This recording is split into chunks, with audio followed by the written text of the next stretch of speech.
it's a gutsy win, coming off a long road trip. A lot of elements play a factor, but they've been playing well. Washington's been playing well. They play hard. They play together, and we gave them some life. And once you give a team life, now their confidence is high, and we had to grind to get this win, but we'll take it. Pels going to the All-Star break, 11 games over 500 after a 133-126 win over the Washington Wizards.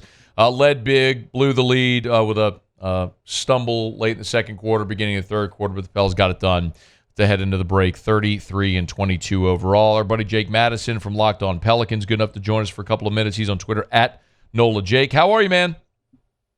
I'm doing well. Thanks for having me on, Matt. It's always our pleasure. Start last night, then we'll look first half as a whole. To what did you attribute I guess, the sluggish middle part of the game where the Pels blew that big lead?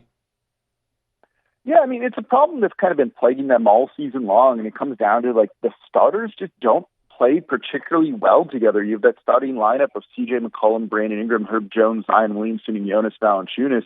And on the season, it hasn't been a good lineup. When you look at it and compare it to other starting lineups around the league, it's one of the 5 worst, I think. And the Pelicans are getting a lot of these wins because of their bench guys. Jose Alvarado coming in brings energy to the team. Najee Marshall has been playing well, too. You saw them go on a big run in the second quarter when they surrounded Zion with some shooters and just some bench guys, and it just looked like a different team. So when you see them struggle in third quarters, it's usually when the starters are out there on the court. And so that's kind of just been a problem for them, and I thought it was a problem in last night's game as well. And I think it's a little bit lucky that the bench is this good, that they're that deep, and they managed just to kind of eke out the win that was closer than it really should have been. Yeah, Jake, one of the things that Zion said after the game, he talked about just being healthy, right? Just being available at this point in the season, and it hasn't been that way since year 2. So this is sort of a big picture question for you, so you could take it wherever you want. It's sort of the obligatory Zion question, I guess. But what does it mean? Like 36 last night, that tied a season high. What does it mean for this team having a healthy Zion playing at this level? Yeah, it means they're above 500, right? They're 11 games above 500 going into the All-Star break here. I think 26, 27 more to go. And this team is 5th, 6th in the West as of today, right? They're out of the play-in tournament. They're solidly in the postseason. We think they could be a good team. We'll find out, I guess. So just being healthy is going to get you wins, right? The way I kind of look at this team, and this is something I've talked a lot about on my show, is they're good, right? I think we can safely say they're good, but they're not even coming close to reaching their potential, and that's because they're really talented. And so that talent is winning them games right now. So when Zion goes out and puts up 36, and I think he had 10 straight points in the second quarter, they went on a 14-0 run to start that. You saw this group show a lot of potential, show a lot of talent here. So when your best players are healthy, you're going to win games. It's really as simple as that. This is a star-driven league in the NBA. You need guys out there on the court because they're the ones who are supposed to carry you. You've seen Brandon Ingram do it at times. You've seen C.J. McCollum do it at times. And now you're seeing Zion kind of take his turn. And he looked really good last night, I thought. Yeah, Jake, fill in the blank here. The Pels starters, or the Pels stars, as you put it, are good enough to fill in the blank. How do you finish that sentence?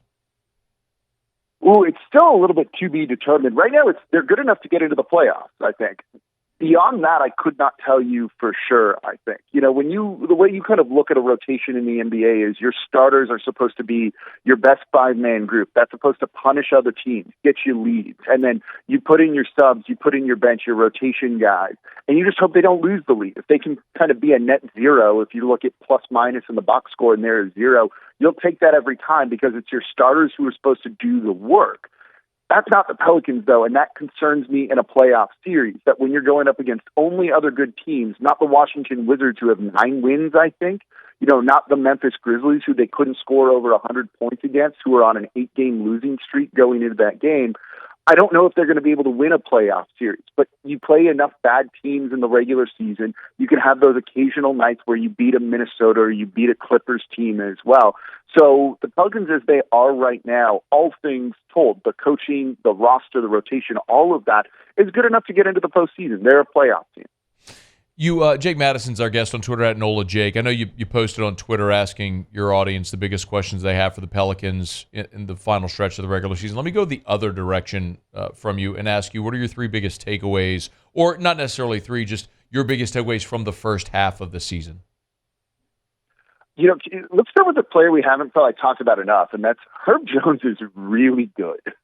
This is a guy who needs to be making an all-defensive team at some point soon in his career. He's just a lockdown defender. But I think something that's really surprised me about him this year is the three-point shooting. The Pelicans need to take more threes. That's been a big point of emphasis for the past couple of years. They need to shoot the three ball better. Herb Jones has not been known as a shooter, but is shooting above 40%, which is an excellent number from deep on the season. He's arguably been the most consistent player, you could say, for the New Orleans Pelicans this year, and I've been so impressed to see his growth. And signing him to that very team-friendly deal this offseason, an early extension. They didn't need to pay him this past offseason. They could have kicked that can down the road. Looks to be a very, very smart move right now for the franchise.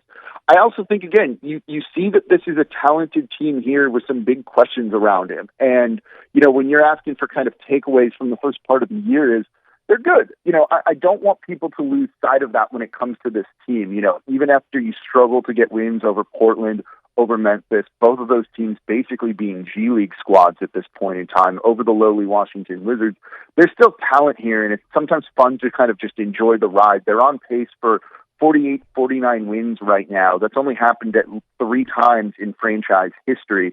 So we're on pace for a top 4 season in New Orleans basketball history, I think, is something to really keep in mind here that, this doesn't always happen to this team and to this franchise, so we've got to enjoy it a little bit. But honestly, looking at this season, I still have more questions than I have, real concrete takeaways from that, and I hope we'll get some clarity on that over the final 25 games or so. What would you like to see?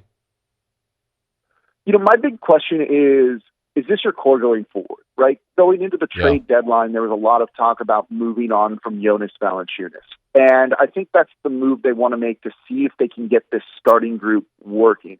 It's easier to move on from Jonas Valanciunas than it is, say, from a Zion Williamson, a Brandon Ingram, a CJ McCollum. So that's kind of the first approach you take, right? It's like when you look at a team like the Milwaukee Bucks, they fired their head coach early on in the season because it's easier to do that and hope you get some positive results than it is to completely turn over your roster, even if that guy wasn't actually a bad coach. So the Pelicans, I think, are going to kind of take that first step of trying to address the center position and seeing if that maybe fixes that starting lineup. I'm a little bit doubtful that it will, but you have more options to do that this offseason. If you do that and it doesn't work, or if you maybe make a change and put Larry Nance Jr. in the starting lineup, or you go more small ball with Zion Williamson at the 5, which has some limitations too, and that doesn't work, do you need to then have discussions about the Zion Williamson-Brandon Ingram pairing? Or if they go into the postseason and those two light it up and the center position doesn't matter much, maybe this is the core that you keep. And so those are some of the big things that I'm really looking for towards the end of this season. Again, they're a good team. They're a top 10 defense. They're just on the outside of that in terms of their offensive rating, but the offense definitely has been holding them back. So can they find some sort of cohesiveness between Zion, Brandon Ingram, CJ, and the rest of the guys there? That's what I'd really like to see as they kind of approach the end of the year. 27 games to go. The Pelicans' remaining strength of schedule is 11th in the NBA, so it's not exactly like it's a light lift the rest of the way. What do you think we're talking about come mid-April, Jake? Is this a play-in team, or do you think this is a team that will finish in the top 6? I think they're still going to finish in the top 6. The West is tough, but we've seen them also get some very good quality wins, right? Beating the Clippers on the road was a big one. They've gone up to Minnesota, beaten them. They've played the Denver Nuggets really well for the most part, I think.